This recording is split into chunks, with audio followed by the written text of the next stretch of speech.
자, 이번 비디오에서는 단별량 선형회귀라고 하는 그러한 내용에 대해서 한번 살펴보도록 하겠습니다. 지금 단별량 선형회귀라는 것은 영어로 지금 제목이 써 있는 것처럼 Linear Regression with One Variable 이라고 되어 있죠. 앞에서 배운 내용 중에 Regression이라는 것은 배웠습니다. 감독 학습하는 방법 중에 회귀 문제가 있고 분류 문제가 있다고 얘기를 했습니다. 회귀 문제는 그러니까 실수 값을 출력해주는 문제를 우리가 보통 회귀 문제라고 했죠. 근데 회귀 문제를 푸는데 그 회귀 문제의 모델을 선형적인 모델로 했을 경우에를 리니어 리그레션이라고 부르고요. 그리고 그 변수가 하나이면 당연히 원 베리어블이겠죠. 변수가 하나인, 즉 회귀 문제 중에서 가장 간단한 문제를 한번 해보는 겁니다. 우리가 생각할 수 있는 회귀 문제 중에 가장 간단한 문제. 자, 어떤 문제인가 한번 볼까요? 앞에서 우리가 살펴봤던 똑같은 문제입니다. 즉, 집 가격을 예측하는 문제를 우리 다시 한번 살펴보도록 합시다. 지금 오른쪽에 표가 있고요. 수평축은 아까와 마찬가지로 그 집의 크기를 나타내는 스퀘어 피트 단위의 면적, 그리고 그 해당하는 집의 가격을 1000불 단위로 표시해 놓은 그러한 그 표입니다. 자, 이건 진짜 실제 자료를 한번 구해 봤어요. 즉, 미국의 오레곤주의 포틀랜드라는 도시의 한 집 가격을 이렇게 조사해 봤더니 이와 같은 데이터 값을 우리가 얻은 겁니다. 그러니까 한 수십 개의 데이터 값을 얻은 거죠. 자, 그런데 이와 같은 데이터를 우리가 선형적인 모델을 쓰게 되면, 선형이라는 것은 말 그대로 직선으로 이 데이터를 경향을 모델링 한다는, 또는 다른 말로 하면은 보통 여기서는 하이퍼세시스라는 말을 쓸 건데, 그 이유는 그냥 역사적인 이유입니다. 처음에 그걸 썼기 때문에 이렇게 쓰는 건데 반드시 그 용어를 쓸 필요는 없고요. 요즘에는 보통 모델이라는 말을 많이 씁니다. 근데 하이퍼세시스를 정확하게 번역하면 그런 가설, 가정이라는 게 들어가는 거죠. 자, 어쨌든 지금 보면 이 데이터들을 선형적인 그러한 모양으로 우리가 피팅을 추정을 할 경우에는 가장 그럴싸한 직선이 아마 지금 여기에 이런 직선을 생각을 하면, 집값이 이러한 직선으로 가격이 사이즈가 크면 클수록 가격이 올라가는 이러한 직선으로 우리가 피팅할 수가 있는 거고요. 그렇다면은 만약에 우리가 이 데이터들로부터 이러한 직선을 우리가 추정해냈다고 하면은 이 직선을 기준으로 새로운 집 가격을 우리가 예측할 수가 있는 겁니다. 즉, 어떤 여러분의 친구 중에 한 명이 내 집 가격이 1250 스퀘어 피트인 그러한 집을 갖고 있는데 이 집은 과연 얼마에 팔릴까라고 예측하고 싶은 거죠. 그러면 이 직선에 우리가 그 투영해서 그 가격을 한번 추정을 해보면 22만 불이네요. 22만 불 정도의 가격으로 팔릴 거다라는 것을 예측할 수 있겠죠. 즉, 그와 같은 예측 문제를 우리가 리그레션이라고 그랬고요. 선형적인 모델로 피팅했으니까 리니어 리그레션이고요. 우리가 모르는 값은 딱 하나니까 원 베리어블, 즉 단별량 리니어 리그레션 문제를 풀었다고 보통 얘기를 합니다. 우리가 이미 앞에서 다룬 것처럼 이와 같은 문제는 감독 학습 문제라고 얘기를 했습니다. 이미 주어진 정확한 답들을 가지고서 문제를 풀어나가기 때문에 슈퍼바이즈드 러닝에 해당되고요. 특히 실수 값의 그 출력 값을 우리가 예측해내야 되기 때문에 이 문제는 회귀 문제라고 또 얘기를 했습니다. 리그레션 문제를 풀었다라고 할 수 있는 거죠. 이런 실수값을 갖는 문제를 출력하는 것을 리그레션이라 그러면 실수값이 아니라 어떤 이산적인 값, 리그레션은 실수값이고요. 우리가 아까 얘기했듯이 만약에 리얼 밸류가 아닌, 그것에 반대되는 거는 디스크리트 밸류거든요. D-I-S-C-R-E-T-E, 디스크리트 밸류드 아웃풋을 얻게 되면, 즉 이산 값을 얻는 거죠. 이산값 아웃, 이 부분은 리그레션이 아니라 이런 거를 분류 문제라고 우리는 보통 얘기를 한다고 했습니다. 자, 좀 더 자세하게 한번 들어가 볼까요? 이제 집값 훈련을 집합을 갖고 있는 겁니다. 그러니까 집 가격을 예측하는 똑같은 문제를 지금 푸는 건데 아까는 그냥 그림으로만 그냥 대충 살펴본 것 뿐이에요. 근데 실제로 문제를 풀 때는 그림으로 푸는 게 아니라 당연히 집 가격과 집 크기를 주겠죠.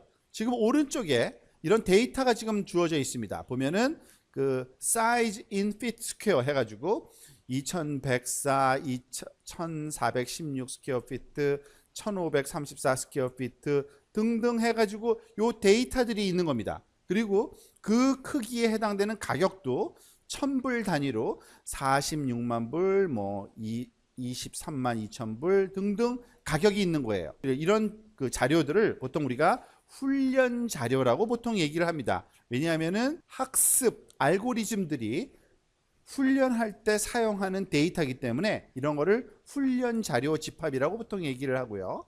이런 훈련 자료가 예를 들어서 한 몇 개 있다고 봅시다. 지금 여기서는 예를 들어서 한 47개의 데이터 값이 있다라고 한번 생각을 해봅시다. 좀 기호로 표현하면 좋기 때문에 우리 이걸 M이라고 이제 부를 거예요. 즉 훈련 자료의 개수가 47개인 거를 지금 생각을 해보는 겁니다.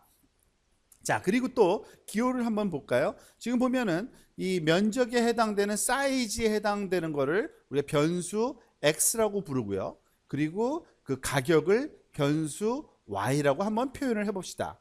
그렇게 되면은 지금 이 아래에 설명되어 있는 것처럼 우리가 이런 기호를 이제 사용할 건데 훈련 자료의 개수가 m개고 그 보통 x라고 표현된 집의 넓이 또는 집의 크기죠. 이런 것들은 입력 변수입니다. 즉 우리가 새로운 값을 추정하기 위해서 입력 값을 줘야 되는데 그러려면은 당연히 그때 필요한 게 입력 변수인데 이런 것들을 우리는 특징이라고 불러요. 피처. 즉 학습 알고리즘 부분에서 입력으로 들어가는 데이터는 우리가 그 피처라고 부르고요. 그 피처가 들어갔을 때 결과값이 출력돼서 나와야 되죠. 그것은 보통 출력 변수 또는 목적 변수라고 타겟 변수라고 얘기를 합니다. 우리는 이 문제에서는 요 예제에서는 그걸 y라고 한번 불러봅시다. 자, 그러면은 각각의 훈련 자료들을 표현하는 방법이 이제 우리한테 주어지는데 예를 들어서 x하고 y의 쌍으로 주어지는 훈련 자료가 주어져야겠죠. 이것은 단 한 개의 원 트레이닝 이그젬플이라고 볼 수 있습니다. 그죠? 원 트레이닝 이그젬플이라고 볼 수 있고요. 여러 개의 지금 샘플이 있잖아요. 무려 47개의 샘플이 주어졌으니까 그거 하나하나를 표시할 방법이 필요하죠. 지금 이제 우리가 앞으로 사용하게 될 그런 그 기호를 지금 여러분들하고 약속하는 단계에 있는 겁니다. 이런 거는 이렇게 한번 표현해 볼까요? x는 x인데 i번째 샘플의 x다. 그래서 요 위에다가 위첨자로 괄호 열고 i라고 한번 표현해 봅시다. 그러면은 또 y도 마찬가지로 i번째 출력 값을 이렇게 즉 요 표시는 요 기호는 뭘 나타내는 거냐면 i번째 ith 훈련 자료입니다. 역시 트레이닝 이그젬플이죠. 여기서는 한글로 쓸까요? 훈련 자료다라고 우리가 표현할 수 있겠습니다. 여기서 i번째라고 하는 거는 그 오른쪽에 있는 것처럼 첫 번째 거를 1번이라고 부르고요. 두 번째 걸 2번 등등으로 이렇게 부르자는 얘기입니다. 즉 예를 들면 지금 제가 x의 1 이러면은 어느 숫자를 나타내는 거냐면 바로 첫 번째 훈련 자료의 x 값이니까 당연히 2104라는 값이겠죠. 그죠? 마찬가지로 x의 두 번째 값은 뭐가 돼야 돼요? 당연히 두 번째 값이니까 1416이 두 번째 값이고요. 마찬가지로 y도 첫 번째 값, 두 번째 값 이렇게 정리가 되어 있잖아요. 그래서 y의 첫 번째 값은 뭘까 물어보면 당연히 답이 460입니다. 라는 우리가 답을 주어야 되는 지금 상황입니다. 자, 이러한 그 환경에서 이제 그 우리가 풀고자 하는 문제가 수학적으로 어떻게 그 포뮬레이션 될 수 있을지 형성돼 나가는지를 한번 요 기호를 가지고서 이제 공부를 한번 진행해 보려고 합니다. 자, 그러니까 학습 알고리즘은 훈련 자료 집합이 항상 주어져야 됩니다. 즉 다양한 집들의 크기와 그 가격이 훈련 자료 집합이 되는 거고요. 그런데 그 값들을 가지고 훈련 자료를 가지고 무언가를 학습을 해야 되는데 학습 대상이 되는 알고리즘이 또 필요합니다. 어떤 식으로 공부를 해 나갈 건지 학습 알고리즘이 필요합니다. 근데 그 학습 알고리즘이라는 거는 우리가 보통 하이퍼세시스라는 용어의 약자로 요 H라는 기호를 이제 앞으로 많이 쓸 건데, 그러니까 수학적인 어떤 그 함수를 얘기하는 거죠. 그 함수가 바로 알고리즘이 되는 거고, 그 알고리즘에는 집 크기가 들어가면은 값이 뭐가 나와야 돼요? 추정되는 가격이 나와야 되는 겁니다. 이게 바로 그러니까 기계 학습의 거의 모든 알고리즘들이 이러한 메커니즘으로 진행된다고 보시면 됩니다. 물론 슈퍼바이즈드 러닝의 경우죠. 훈련 자료가 있어야 되고 그걸로 학습을 하고 학습되는 어떤 대상이 여기서는 보통 하이퍼세시스라고, 즉 굳이 H라고 쓰는 이유는요, 우리가 하이퍼세시스라는 말을 용어를 쓸 거기 때문에 그렇습니다. 하이퍼세시스는 우리말로 하면은 가설이라고 보통 번역을 많이 하는데, 요즘에는 이 하이퍼세시스라는 용어보다는 사실은 모델이라는 말을 더 많이 쓰기는 해요. 즉 어떠한 모델로 요거를 우리가 그 예측할 수 있는지 그런 뜻으로 똑같은 의미로 생각을 하시면 됩니다.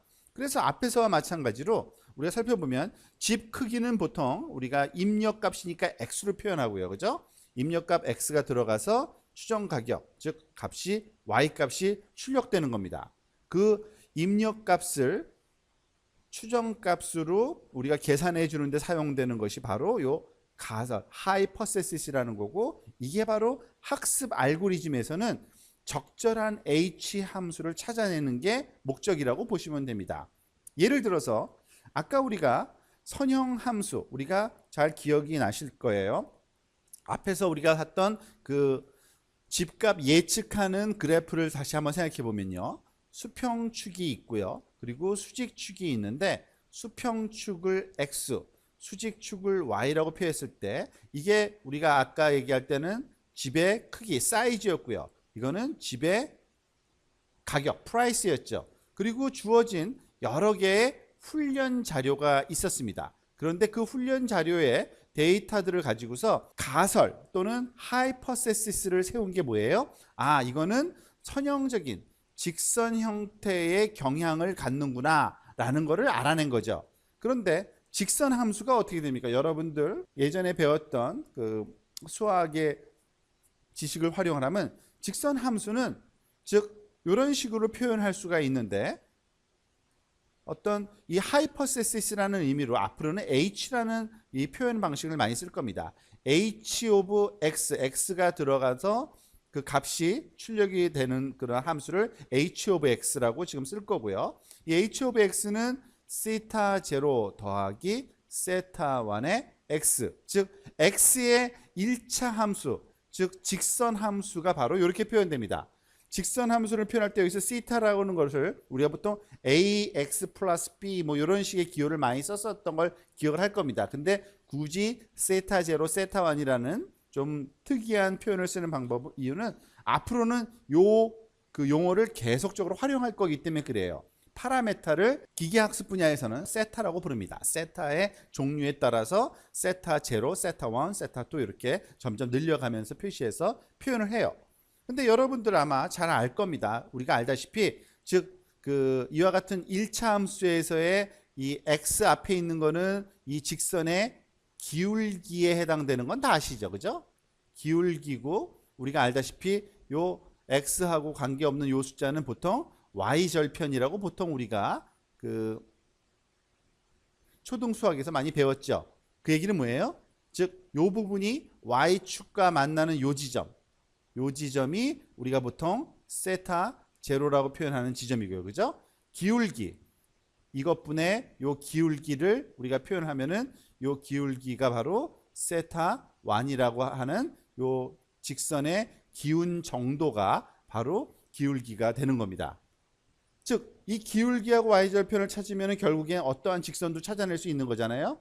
즉 이와 같은 것을 우리는 보통 학습 알고리즘에서 우리가 훈련을 통해서 찾아내는 수식이기 때문에 이거를 하이퍼세시스 또는 모델이라고 보통 얘기를 합니다. 특히 변수가 하나이기 때문에 우리가 이것을 단별량, 변수가 하나라는 뜻으로요, 단별량 선형 회귀 문제라고 보통 우리가 얘기를 하는 겁니다.